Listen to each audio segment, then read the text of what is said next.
Okay, yes, we are recording. So, welcome to the Ultra Running Sam podcast. Doug, I should have asked how I pronounce your last name, not your first name. Emslie. Emslie. Emslie, I got it right. Yeah, you did. Well done. So your Demsley is your hook on Yeah, social media, isn't it? Demsley. yeah. Okay.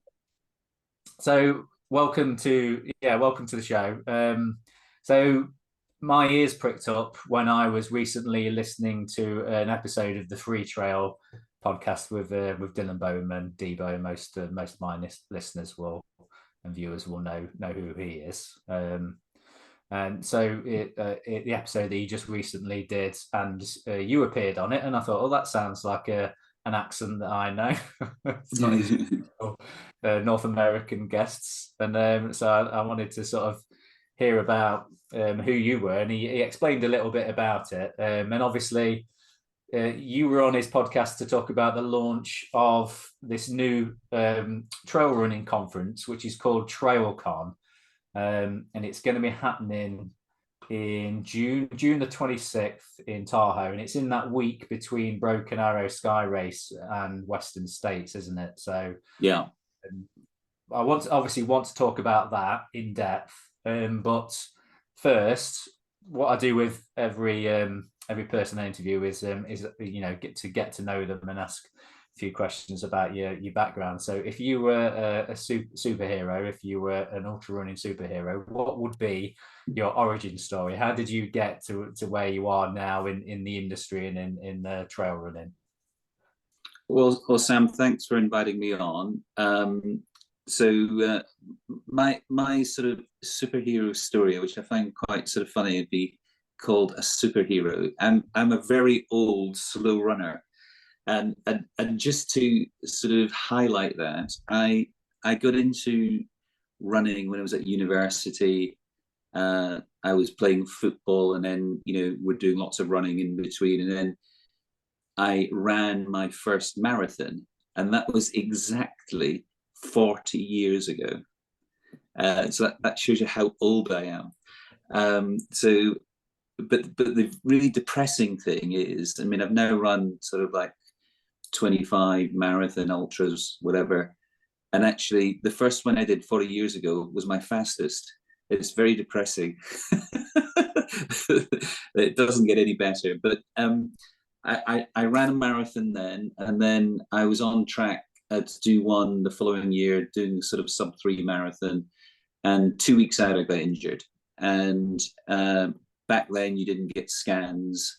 And the doctor said, listen, you've got a problem in your knee, you can't run anymore. So I had a 33-year sort of recovery. And I had a little midlife crisis in 2017 and ran the London Marathon, and really started to get in to running, getting into trail running, and particularly Western States. Western States really caught my imagination, and probably, like, for a lot of your listeners, Billy Yang, his videos, especially the one with Sally McRae. And then obviously there's the famous sort of Jim Walmsley getting lost at mile 92. So, Western States became sort of really sort of interesting. I followed it. And then in 2018, I decided that, my running wasn't really going anywhere. I needed to either sort of get a coach and take it seriously, or just give up. And in speaking to friends, they came up with various ideas, but I didn't really find a coach that was sort of resonating with me. And then I had a moment, and I truly believe this is a moment that really changed my life. I was listening to Megan Hicks, who was interviewing for I Run Far, and she was interviewing the top 10. And one of the top 10 was a 3-time top 10 finisher called Paul Giblin. So she's interviewing Paul after he'd been in, I think he came 9th that year, and just asking him a question about, assuming you were just sort of recovering and taking it easy. And he said, no, He'd been up early that morning doing training plans for his athletes. And I thought that was really interesting. You know, somebody like him was doing something like that. Anyway, I thought this is an interesting guy. He's Scottish. And I reached out to him. Long story short, Paul's been my coach for the last 6 years. And, you know, from struggling running a couple of marathons, I've now, as I say, done 25 marathon and ultras. Paul has really sort of transformed my life. And, you know, not only is he my coach, he's become a good friend. So, you know, that's why sort of Western States really holds that sort of special place in my heart. And, you know, it's really is the Super Bowl of trail running in America. And so that's sort of really exciting. And, you know, I'm not in the running industry per se. I'm an event person. So I've been in the events industry running mainly trade exhibitions and conferences for the last 30 years. You know, coming on to, you know, how did I get to know sort of various personalities in the running industry? I mean, firstly, you know, just to call out sort of Mike Seaman, and who's been on your pod before. You know, I've known Mike in the industry. Obviously, I had an interest in the subjects that, you know, he was, you know, running exhibitions for here in the UK. And in sort of 2020, I should say, you know, and the pandemic, you know, I got involved in the business with Racoon. I became an investor. You know, I ended up obviously becoming really close friends with Mike. We would run together, and you know, I ultimately sort of bought that business in September last year. I liked it so much, a bit like the advert, I bought it. And you know, I'm sort of really passionate about, you know, what Racoon does, because it really brings running to all levels. It's not just, you know, elites. It's actually, you know, the person who's actually starting out. And the fastest growing category in the show is ultra running. And that just shows the evolution of the industry, which is really exciting. And, you know, I'm also very experienced in working in the States, so I encouraged Mike to, you know, to take the concept out to the US, and we launched in Boston. So we've run that show twice now in Boston, and you know, just continuing as the industry is evolving to, you know, really create a platform for people to come together and learn about, you know, different products, what the innovations are, but also to get inspired from hearing from their heroes. And I think people, underestimate how important that is in terms of, you know, hearing from people who basically encourage people to get out the door every day. Yeah. So I don't know if that's a sort of long story. Now I can get into Debo and TrailCon. Before we talk about that, I do want to talk about your running, because you know, while I was trawling through your Instagram page, I noticed that you and Mike did the West Highland Way together last year. How did that go? Yeah, well, what's interesting, when I started off 6 years ago with Paul Giblin, and I think he probably thought I was deranged when he said, "What do you want to do?" And I said, "I've got 3 goals in life. I want to run the 6 major marathons in the world and get my 6 stars. I want to run Comrades in South Africa, and I want to do my home, you know, West Highland Way." And the West Highland Way was, you know, the last piece in the jigsaw, and we did that in beginning of July last year. So for people who don't know, it's 96 miles, you know, going from Milngavie, just in the outskirts of Glasgow, all the way up to Fort William. It's got about 15,000 feet of elevation. And most of that elevation comes in the second half. So just when you're nice and sort of tired, But the interesting thing there is that was our second go, because we tried to do it the previous year, but we both got COVID, and we decided whether it made sense to try it, and mistakenly to try it in the end of October. And then obviously it's not good in terms of weather, it's not good in terms of light. So, instead of having like 20 hours of daylight, we had like 10. But unfortunately, we had torrential rain for 20 hours, and we aborted about in Glencoe, which I think is about 72 miles. My feet were in a total mess, and so we had two goes at it. We did it the second time, and what drove us on is we didn't want to do it a third time. Yeah, I know that feeling in doing routes. Yeah. Did you have any issues with midges at that time of year? Actually, we were incredibly lucky. We only had one minor incident, which bizarrely was about sort of 2 a.m, right beside a stream. And you don't think of getting midges at that sort of time. But actually, we were incredibly lucky. We didn't have very many midges, and coming from that area, I'm an expert in midges, and we want to avoid them as much as possible. Trust me. Well, yeah, I have some first-hand experience with midges. On the last summer, I did the Spine Challenger North, so the top section of the Spine, and that's obviously in June. So going up as you're going up to go over the sort of, so you're going over the get into what's the forest? Kilda Forest, Kilda. Yeah. Going into as you get in towards the borders, getting towards the Scottish. Yeah. So I took the advice of using smidge, which is that spray, the spray stuff that you put on. But I found that seemed to, I don't know if it was attracting them, but I'd seemed to be absolutely plastered in midges. Just they stuck to my face and then slid all and had it all over me. And by the end of it, I was just wiping them off and wishing I'd not, wishing I'd gone for the midge net instead of the spray. Yeah, I mean they're horrendous, and I mean the thing about midges is that it's only the female that bites you. Oh, right.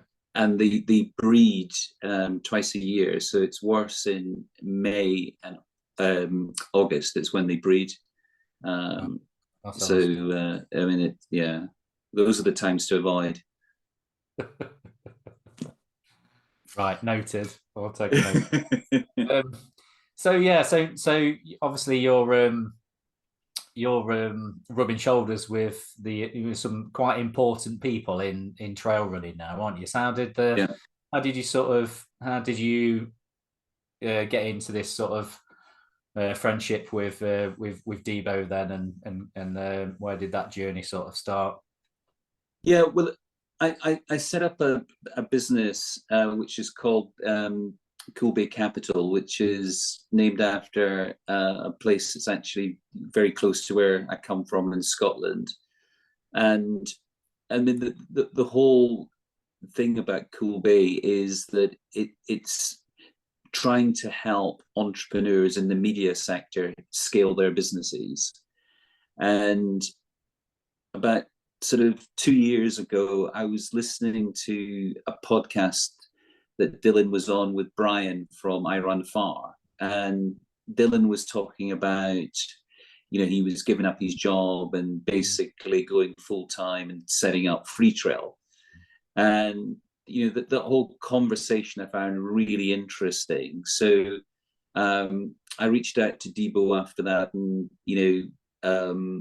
said, listen, if you're interested, this is what I'm doing, this is my experience. And literally a couple of hours later, he responded. And since which time, we speak sort of about once a month. And really they're sort of helping him, guiding him as he's been building his business. Being an entrepreneur, especially when you're starting and it's a small business, is a lonely place. And I mean, most of the time, what you're wanting to do, you think you're doing the right things, but sometimes it's just nice to sort of hear somebody agree with you, and that actually, go through some of the scenarios, and that's what I've been doing, just sort of chatting with them, and just seeing how things are developing, which I think Freetrail is doing a fantastic job for the industry, and some great content, some great podcasts. It's a great community, and I've been saying to him for some time, listen, I think there's an event here. I think there's a real gap in the trail running community to create a forum where people can come together and debate the issues, not only that are impacting the industry today, but actually how do we shape the community going forward. And Debo basically said, well, the only time to do this event is in the week between Broken Arrow and when we've got everybody there for Western States. The Broken Arrow finishes on the Sunday. The sort of build up to Western States starts on the Thursday. So there's this sort of gap where people are around, but actually there's not a lot to do. So that was the genesis of the idea, which we've been, kicking back and forward in terms of what that would look like, how we would do it, and what we were going to try and do. And literally about sort of 6 months ago, Brendan Madigan actually came and approached Dylan with exactly the same idea. So Brendan is the race director of Broken Arrow. He's also a retailer.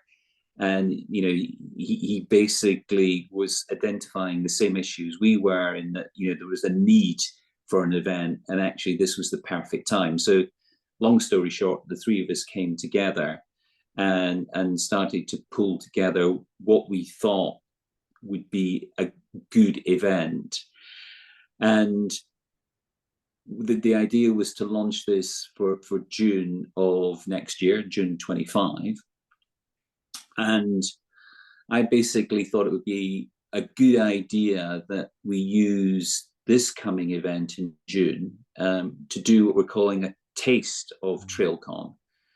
And the idea behind that is really twofold. One is to give people a flavor of what 25 is going to look like. So in next year, it will be on the Tuesday and the Wednesday, the 24th and 25th of June.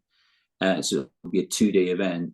This year, we're doing it on the 26th of June. And we're doing 2 hours of content. So just 2 hours. It gives people a flavor. And then after that, we're going to have 2 hours of networking, sort of social, some drinks. And the idea there is to get feedback in terms of, what people want to see for 25, what type of, things in terms of content, but also the forum and the inclusivity of what we're trying to do. And I mean, we've launched this last week. We launched it last Thursday with the idea of just, the taste being roughly bringing 200 people together. But that's our sort of target. What we thought would get 200 people in the room, have that 2 hours of debate, and then get the feedback over drinks for a couple of hours.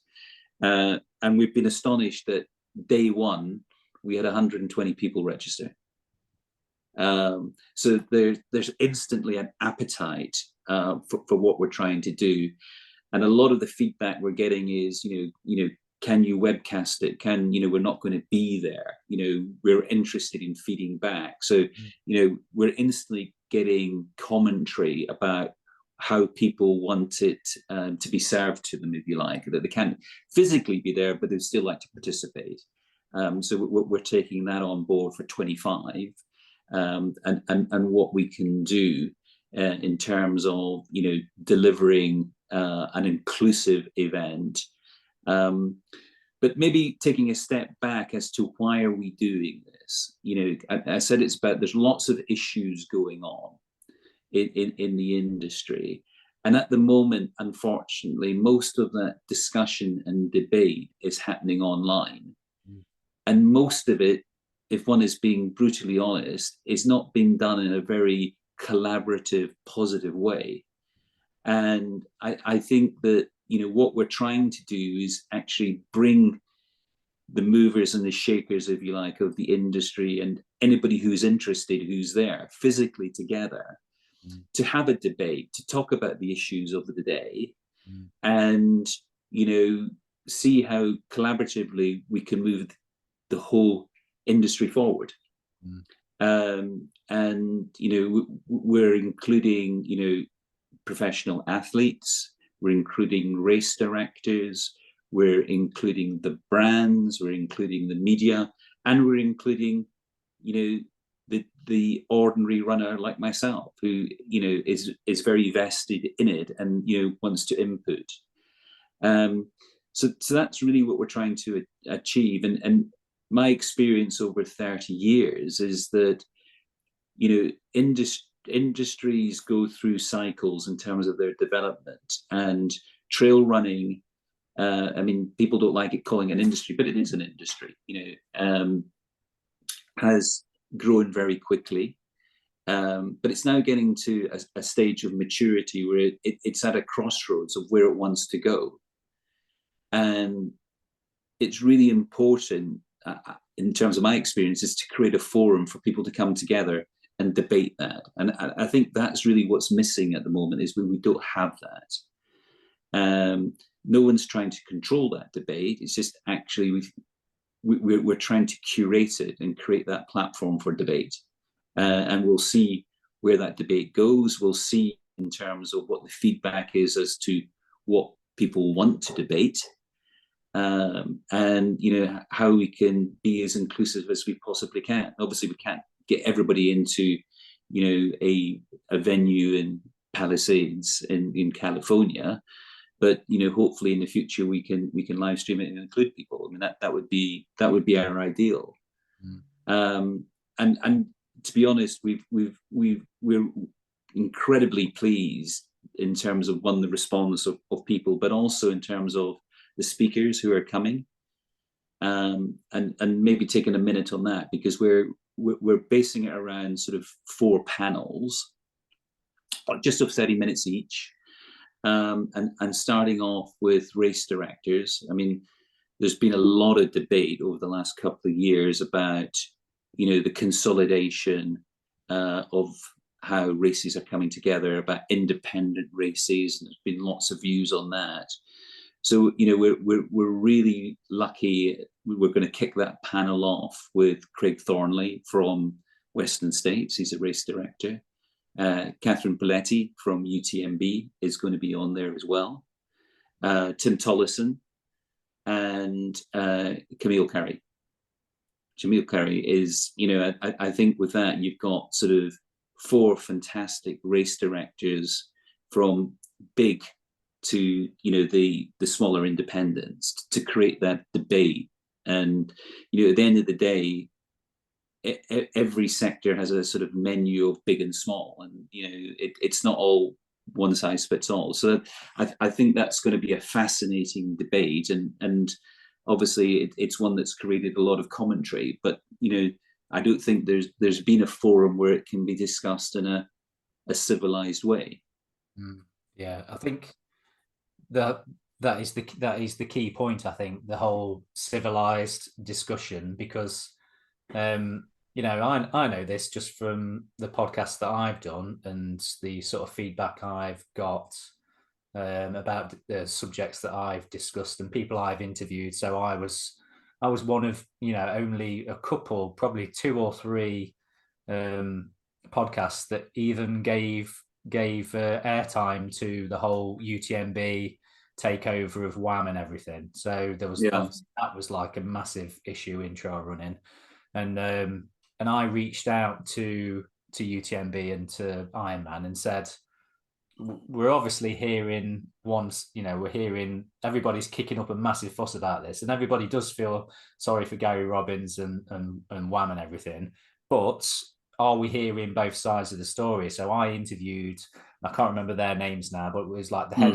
head head of global trail running for UTMB, and then it was the guy from Ironman in Canada, and spoke to those guys and just said, you know, this is your chance to sort of give your side of things. And I thought that they came over really well. They explained everything. They admitted that there'd been mistakes, and would they do things differently? Absolutely. And I thought that it was quite a well-rounded interview, and that gave their side of the story. And I was really pleased with it, thinking that, you know, people would listen to it, would watch the video, and maybe change their opinions about what happened, or at least be a bit less sort of dogmatic about it. But I got loads of abuse about that episode, from people that were like, you know, wouldn't even listen to it. That I'd sent it to a few people who I thought might listen to it, and have good sort of comments on it. And they were like, I listened to 10 minutes of it, and then he said this, and this, and I turned it off. And I'm thinking, well, you know, that's not constructive, is it? That's not the kind of conversations that we need to be having. It's quite easy to sit on a keyboard or on your phone and send an abusive comment and put them, you know, unleash your vitriol on people over something that you've really not connected to. You could be on the other side of the world and you're giving your opinion on it. But if you actually, like you say, get people in a room together, and I'm so pleased that you've got the Palettis there. You're going to have Craig Thornley there from Western States, Jamil Curry, all these big movers and shakers, and people can have a civilized conversation, because you know what it's like. You know, you can text messages can be, you know, misconstrued.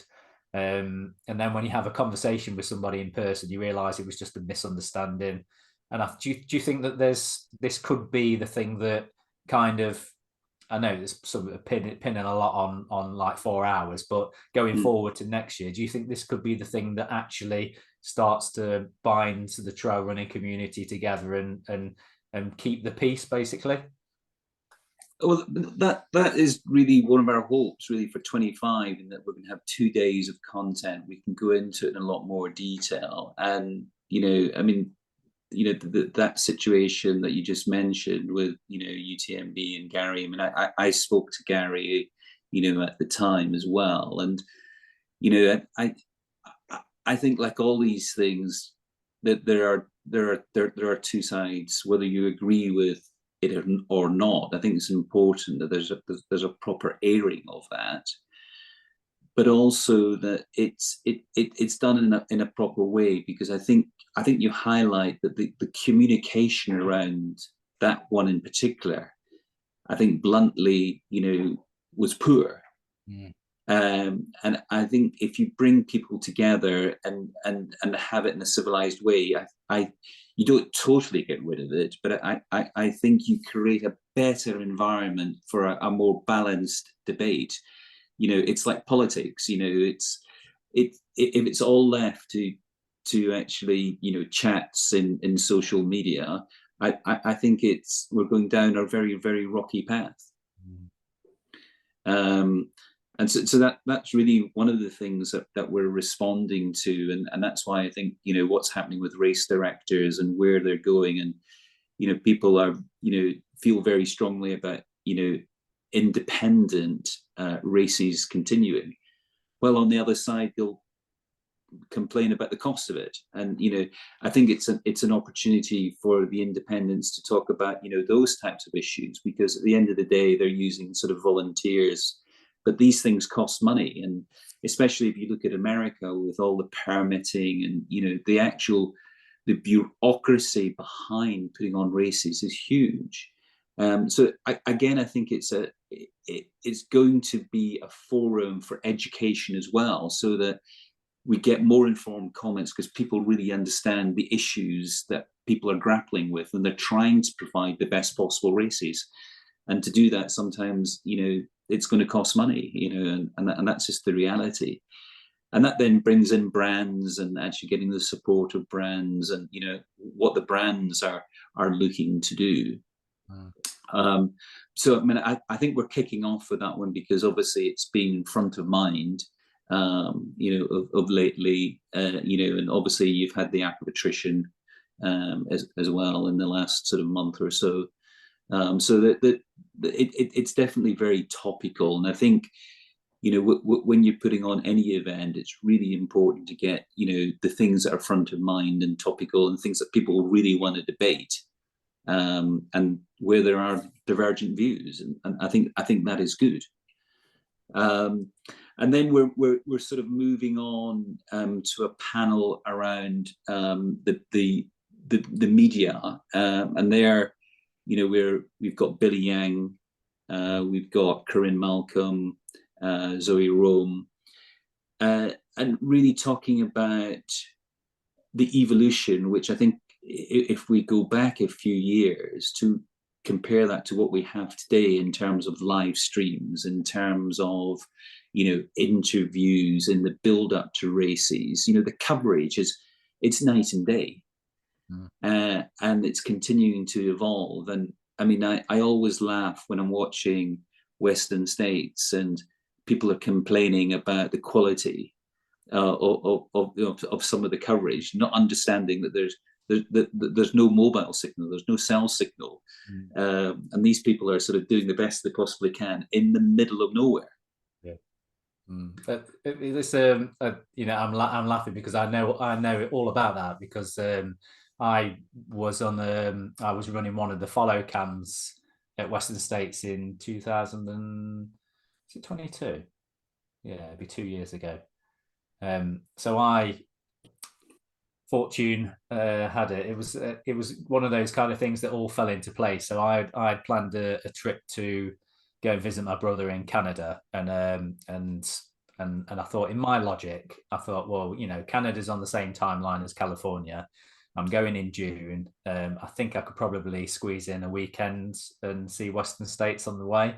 So much to my wife's disapproval, I just booked a flight to California, went and saw a friend in LA for a couple of days, and then scooted over to Auburn. And I'd sent an email to Billy Yang beforehand saying, I'm coming over. I kind of blagged it a little bit, and I was like, Billy, I work in media. I've got a podcast. Can I help out on the live stream in any way? I'll carry boxes. I'll set up equipment. I don't care what I do. I'm going to be there for the weekend. Well, for a couple of days, I'll come and help out on the race. What can I do? And he says, "Oh, email this person." And I thought, oh, I won't hear anything back from this. And it was Katie, who was organising all of the camera runners and everything. And she was like, "Oh yeah, if you turn up at Placer High School, you can do a follow cam for me." And I was like, "Yes, obviously." So it was like all your Christmases came at once. And she says, "Can you do a follow cam from Roby Point down to the track and follow everyone in on the track?" And I was like, "Yes, I can absolutely do that." So I spent, I think, over 2 shifts, I ran about 40 miles running with a follow cam. So I'm going all the way up to Roby Point and chasing. So I was filming with another guy, Dan Davis. Shout out to Dan Davis. He's a free trailer as well. We between us, we filmed the top 10 men and top 10 women, like with follow cams all the way down the hill, all the way around the track and everything. And then we once we'd done that, we got a break, went and had a sleep, came back for golden hour and filmed everyone coming through on golden hour. And like you, I've been obsessed with Western States for as long as I've been ultra running. The first time I read Dean Karnaz's book, and he talked about Western States, I was like Googling it to find out what it was. And I've been obsessed with it for years. So to actually be there was like an absolute dream come true for me. And I was literally, it was a good job I had sunglasses on, because the emotion of golden hour is just absolutely unbelievable. For people that have never been there, like, there's no way that you can't be affected by the emotion of golden hour. Like, people are crying as they're running around the track, and I was just saying to people, I'm so glad I'm wearing sunglasses because you can't see me crying. And it's an absolutely phenomenal thing. And I know we've gone off on a tangent here, but I've just every opportunity I get to talk about Western States, I will talk about it, because if I never ever go back to the race, that is like a perfect memory for me to go and follow in, like, who was the winner that year? Adam Peterman. I ran with Camille Camille Herron ran her in. There was a few other Yeah. guys, and just meeting all these people that were like, have been like my ultra running idols over the years. Just getting to meet them, getting to say hello to them, getting a photo with Billy Yang on the track and everything. It was just like absolutely perfect. And I almost think probably I should never go back because it'll probably ruin my memory of it. Yeah. But that was a tangent, and you were talking about life. So, like, no, but I think it's you highlight in that it's really important because it sort of brings that race back to everybody who can't be there. And if you look at the number of people who are viewing, on average it's doing about sort of 10,000 viewers, regardless of the time. And obviously, being here in the UK, we're watching it at different points in time to the Americans, being 8 hours different. But it's truly an amazing experience, and it's an experience that's constantly evolving in terms of the quality and the content and the desire for content. I mean, I mean, we're going off from Western states, but actually, if you look at Cocodona, over 6 days, anytime you tuned in, there was about 1,500 people viewing it, and it's not exactly moving very quickly. No. And it's just like that there's that sort of amount of interest, and I think what we're trying to do with the media panel is how does that move forward, because there's the race coverage, but there's also the stuff that Billy is doing, which is sort of obviously less frequent, but high quality and in depth, and telling a human story, which is what's dragging people into trail running, which is really exciting. But so you were there 2 years ago doing that. Was it 2 years ago? Yeah. Well, you probably didn't see it, but for me, the highlight of the live stream was actually Paul Giblin was there, my coach. He was pacing one of the other pylon athletes called John Connolly. And I think John came in, I think maybe in low 20s in terms of like finishes. I think he was. I'd have been asleep. And anyway, the whole live stream went, in terms of the chat, went mental, because obviously all the Scottish contingent were watching, and it was Billy Yang and Sally McRae who were doing the commentary at the point. So they obviously thought John was very interesting. So they got him on and interviewed him, and I thought, oh my God, what's he going to say? Because I've been on a few sort of Zoom sessions with him, and he can be quite choice with his language, and he didn't disappoint in what he said. I don't know if I can repeat it on your podcast. It's a family show. But anyway, he was talking about, like, he was a person that he got one ticket in the ballot, and he got drawn.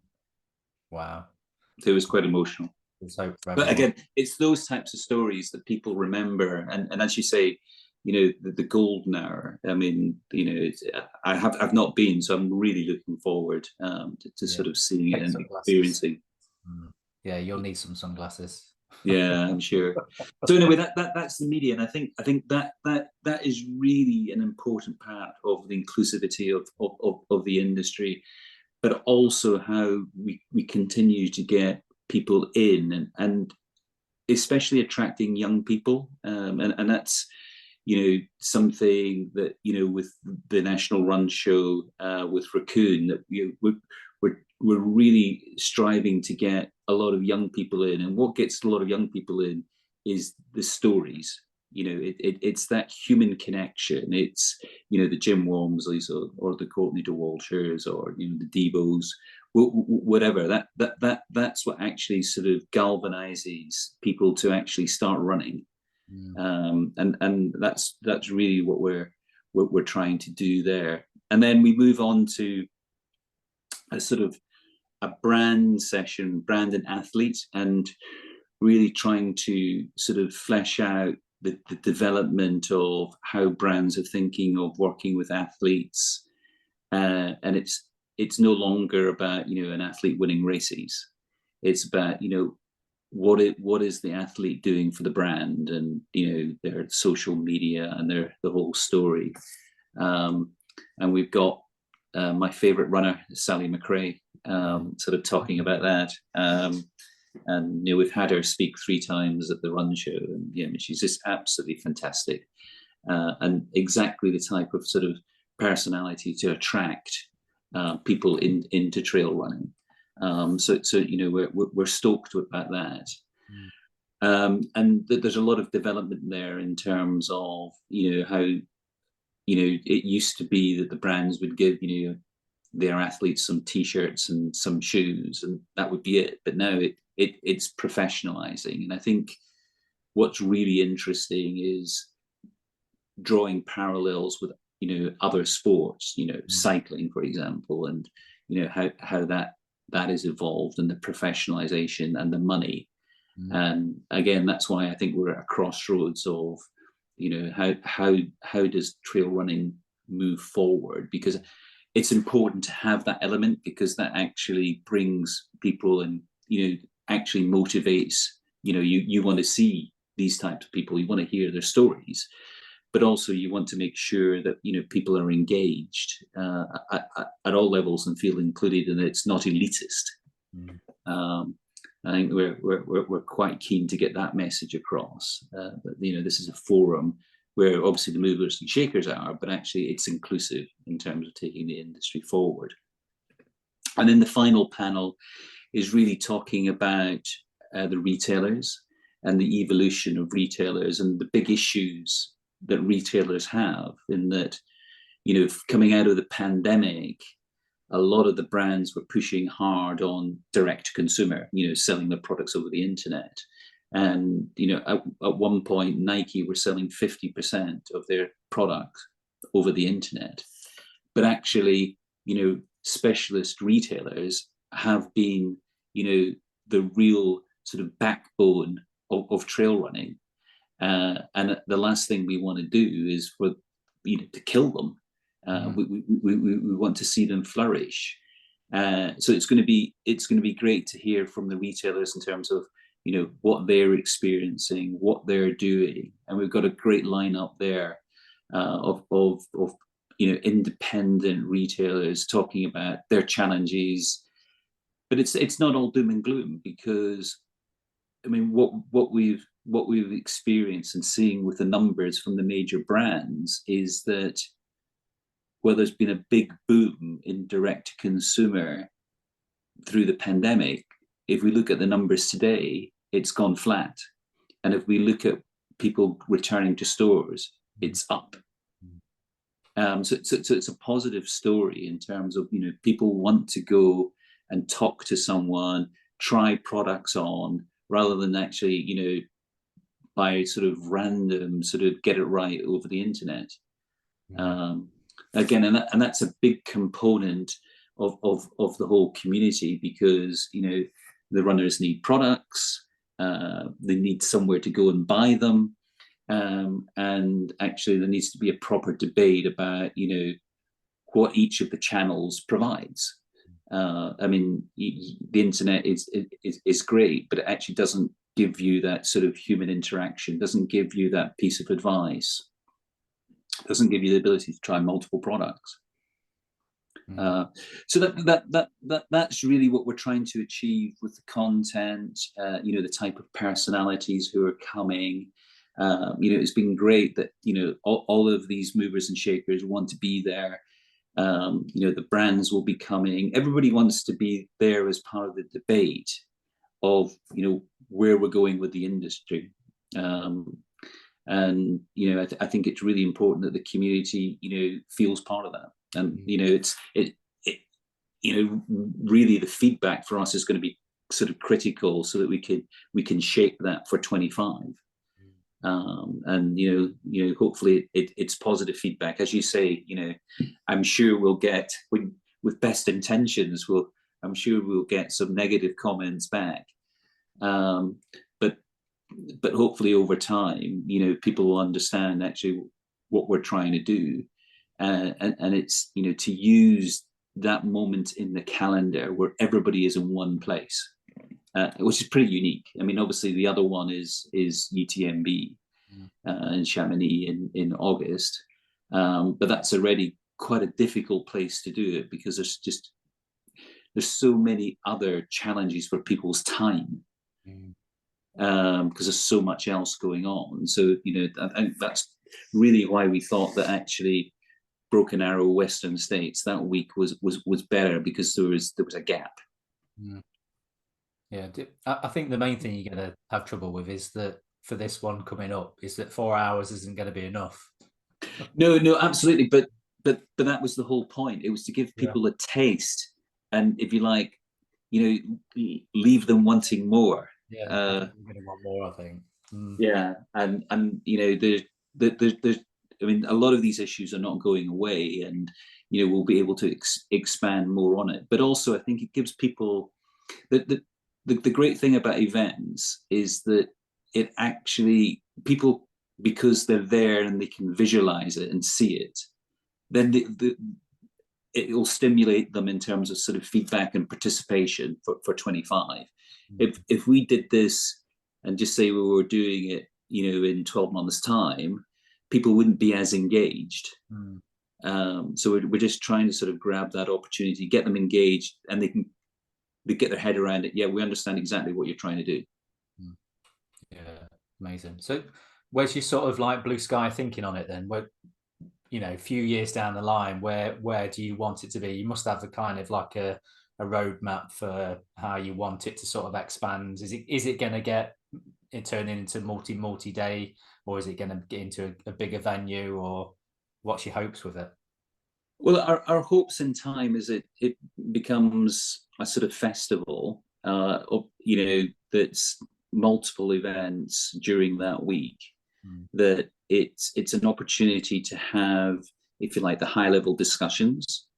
It's an opportunity for the brands to get involved and show products, for people to come and have runs, to have activations, to bring in other sort of components of the community. So that not everybody can participate, but actually there's a lot of people in town who maybe are not running, but actually are there, sort of crewing, supporting, and actually get things for them as well.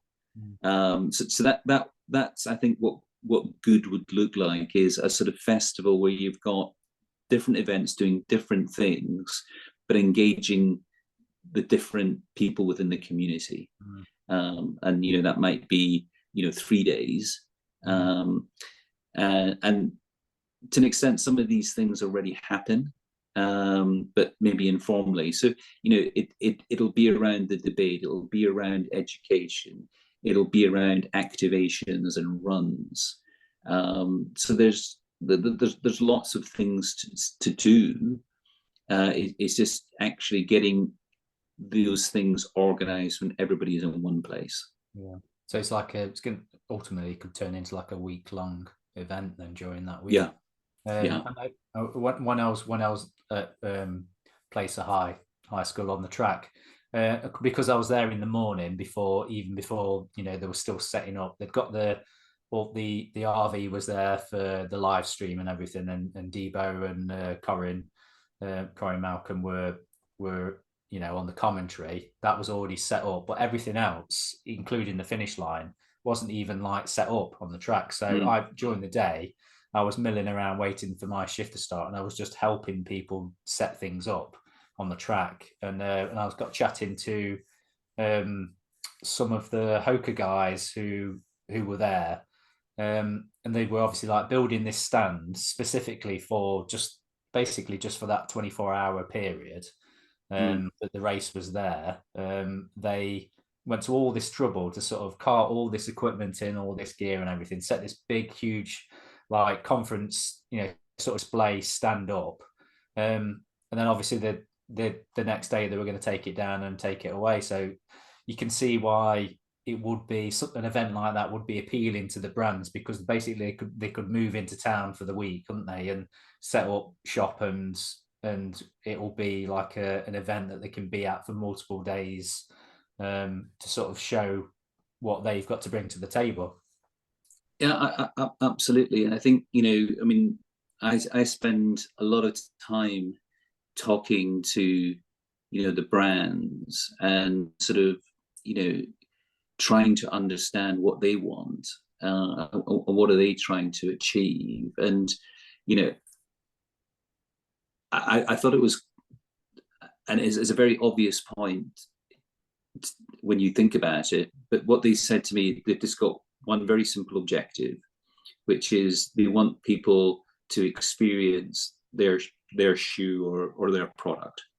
Because if you take the shoe guys, you develop a habit in terms of your brand. So if you've always run in Nike, you'll continue to run in Nike, and you know, you'll just go and buy, you know, something over the internet. Whereas if you get the opportunity to try Brooks, it might make you think, but you're not going to think about Brooks unless you have an opportunity to try it on and run in it. So that's the opportunity for the brands, is that they can have activations, whether that's a run or some sort of fun event, where people actually try the product on.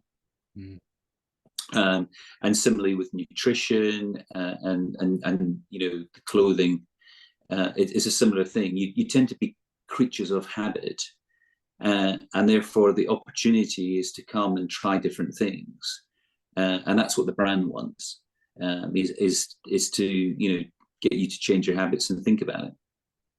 And I think at the moment the brands are, you know, they're trying to work their way out, because there are trade events, but they're not necessarily getting what they want out of trade events. They're not quite sure what their direct to consumer strategy is, and I think that they're looking for something different. And I think that's, you know, around the races, where, you know, people have downtime to discuss things, I think is the time to do it. So it's totally different to what, you know, TrailCon is trying to do, which is sort of high level the shape of where the industry is going. But actually, if you get down to the basics of the industry, you as a runner, you know, you want to know about the products. I mean, I still find it fascinating if you go onto YouTube, and, you know, some of the most fascinating content is not the most popular, because the most popular tends to be shoe reviews consistently.